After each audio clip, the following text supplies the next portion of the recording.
for the first year or so, it was like whole body. And then it was like just getting right into the nitty gritties of the kind of heavy duty style training along the lines of Mike Mentzer and Dorian Yates style training. So what made you switch?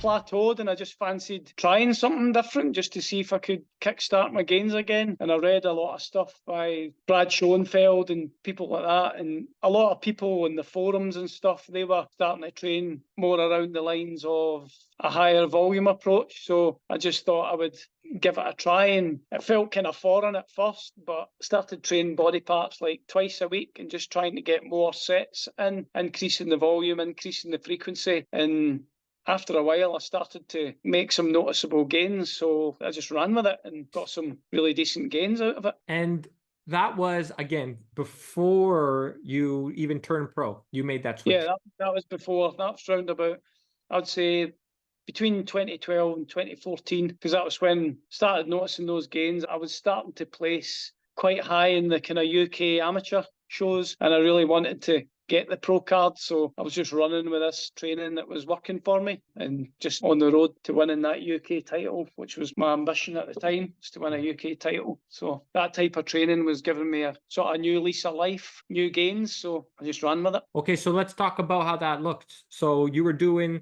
3 to 4 days per week split training, the push, pretty much chest, shoulders, triceps one day, back biceps the next, and then legs, yeah.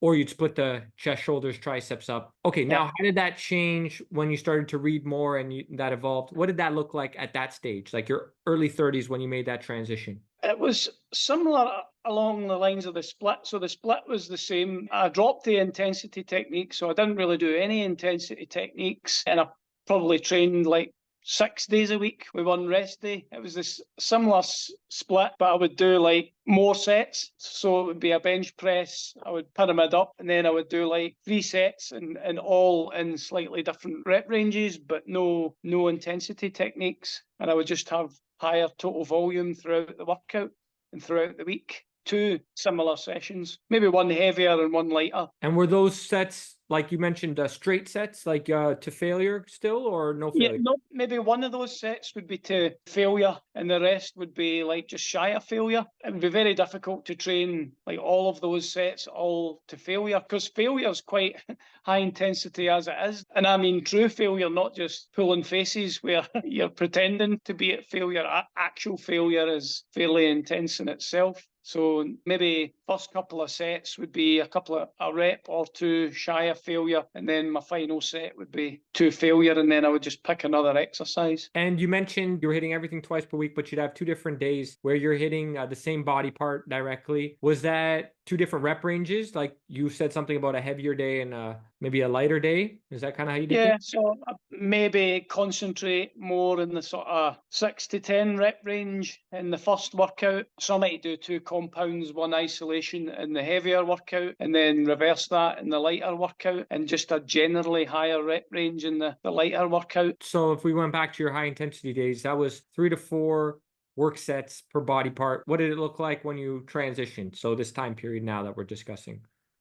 So maybe for something like chest, it would be like maybe 9 sets, maybe 3 exercises, 9 total sets, and that would be twice a week. It would also depend on the body part I'm prioritising at that stage. Obviously, if I've got a really strong body part, I might cut back the volume on that. My back's always been pretty good, so hip might need less volume, and maybe my chest and shoulders, legs might need more volume. So I would cut back on the volume for my back and just do more for the body parts that I'm looking to improve. Is that how you're running things now? Yeah. Now I'm almost completely focused on just improving things that the judges say I need to improve on. So I've like canned the idea completely that I'm going to increase stage weight significantly now. Now it's just a case of trying to get those target body parts up and just do maintenance volume on the things that are already, in my opinion, pretty good. So the judges said your shoulder width, I'm now going in like doing chest second. So I would do shoulders first and then chest second. Now it's more like weak body parts are just getting the most amount of volume, and I've just completely canned the idea that I'm going to generally grow, because I don't think that's realistic at this stage. Right, because you are 46, so you're Yeah, obviously in I've the trained since I was 13, so I'm not going to make like huge strides of scale weight gains. So now it's just trying to get those just finer details, try and get them improved to see if that can try and help me. I'm surprised you can make no difference on the scale, but you can add a bit of muscle to a few extra cuts and lines and maturity in an area, and it can change your overall look. So now I'm like focused on like side and rear delts, trying to bring up my arms a bit. The way I've split it just now is I'm doing shoulders and triceps, and I'm doing legs, and then I'm doing chest and back. So back being the second body part, it's strong, so I hit chest first and just doing twice a week like that. And I might even go really low volume in one of my back workouts just because I don't really need to improve my back that much. And I'm just making sure I hit shoulders when I'm freshest. That's interesting that you brought that up. So when you are trying to prioritize a body part, there's two things that I heard here. You will essentially train it first in the workout. Yes. And give it more volume. Yes. Okay, but not necessarily more intensity. Because you're fresher, you're probably True. going to give it more intensity. It's never going to get any better than your warm up and then your first working set in a workout. True. So that's when you've got the most energy, the most glycogen. So that to me makes sense when to hit the thing that you most want to improve first in the order of the workout. That is very clear. I guess what I was alluding to was intensity techniques. You're not adding anything like drop sets and all that. Yeah. No, it's Okay. all straight sets.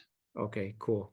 Reasonably close to failure, but not quite at failure. Because if you try and do everything to failure, you're going to reduce your ability to get total volume because you're just going to be so fatigued from doing all these intensity techniques. So I don't do any intensity techniques anymore. Do you find that you feel different when you're doing lower reps, heavier loads versus higher reps, lighter loads from a recovery standpoint during the workout? Do you feel like you notice that you respond better to one, not even from a growth standpoint, but also just how you feel from a recovery standpoint during the session, after the session? Probably not quite as sore, not as Okay. sore. Obviously, I know the next day that I've trained a certain body part, but I don't think you can always go by soreness. I don't think it's that reliable of indicator that you're growing or not, the fact that it's sore. And sore after which day specifically? The lighter day or Probably the first day, after the first day. the first day? When you're freshest? In the past, with the intensity techniques, it would be really sore the next day. I don't tend to get that as much. Sometimes I do, but not as much. I tend to find I recover better, training more often, but getting rid of those intensity techniques, I recover much better. I won't be religious about it. If I feel like I would benefit from taking 1 or 2 rest days, I won't religiously follow like a book or anything like that. I'll just go by feel and I'll take those days. I can train better when I feel fully rested. So I don't tie myself to any really rigid rules around like I must get 6 workouts in a week. I'll play it by ear. If I feel like I'm not recovered for the next workout, I will take an extra day's rest just so that I can get a better quality workout in. When that happens, do you change your split around to account for the frequency per week, or do you just continue on with the split that you're normally doing?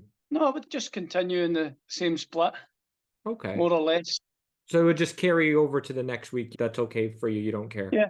I don't really measure it per week now. I just go in the order I'm supposed to go in. So I'll do my split in the order. I'm not going to say my chest workout has to be on a Monday or anything like that. It will just fall in next in line kind of thing. Does that happen more oftentimes than not, where you're basically maybe taking a few extra rest days in the week versus just one, like you had mentioned? No, it's not that often because I really enjoy training. So maybe it should happen more, but probably should happen more. But sometimes, like, I was away judging, so it was forced on me. If I've got a family thing and it's forced on me, then I don't worry about that. Or if I need to take the rest, if I feel like I'm just sore or I could be doing the extra recovery. Sometimes you need to back off if I feel like I have to. So basically, this is the type of training you did leading up to your IMBF World Championship title. Yeah.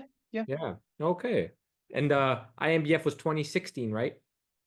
Yep, the amateurs was 2016. So that was my year where I won everything I entered just about. So that was a good year for me. To transition a little bit, I'm curious about for two things. The first thing is injuries. Like, how are you for injuries? Have you been pretty good over the course of your 40, or not 40, you're 46, but I would say what, 25 years of training? I've had my knocks, but I've got off pretty lightly, I think, for the time I've been doing it. I've got a minor pec tear. That's the worst one. It's not that noticeable, but I've got a minor pec tear, and that was caused by post-show going up in weights too quickly, trying to progress. The strength was there, but I think just you're putting on weight and everything, and you're full of water, and it's really tight. I sometimes get some little twinges in my back when I'm squatting, so I've just got to be careful of that. But all in all, I think I've got off pretty lightly. I've try and keep good form, try and warm up properly. You never get no injuries, but I think I've got off pretty lightly. Yeah, I was talking to David Kay about this. Like, when you're pushing the boundaries because you're trying to compete and be at the best and compete as a professional, right? That's a different thing, right? Like, you're constantly trying to do more, right? To an extent. Yeah. That's a risk, right? That's a risk that you're willing to take. And not only that, but you're also on the line of overtraining versus maybe not overtraining, but you're playing with that line pretty often. Yeah. Would you say? You're red line in your body. That's how I would describe it. You have to go there. I don't think anybody that's not prepared to do it would ever win a top level competition if you're not willing to go there. I'm just curious if they did, then you have to ask the question, was there more left that they could have done? Yeah. So that's the game, right? I think sometimes I would almost rather fail as a result of pushing myself too hard than not enough. At least in my mind, I can justify that. I can justify that I did too much and I overdid it rather than like I wimped out or I didn't put enough in. I need sometimes to be held back a little, especially towards the end of my prep when you're just of the mindset that you want to push and push and push. I think I could probably benefit from rest up going into shows because you ain't going to really gain any muscle at that point.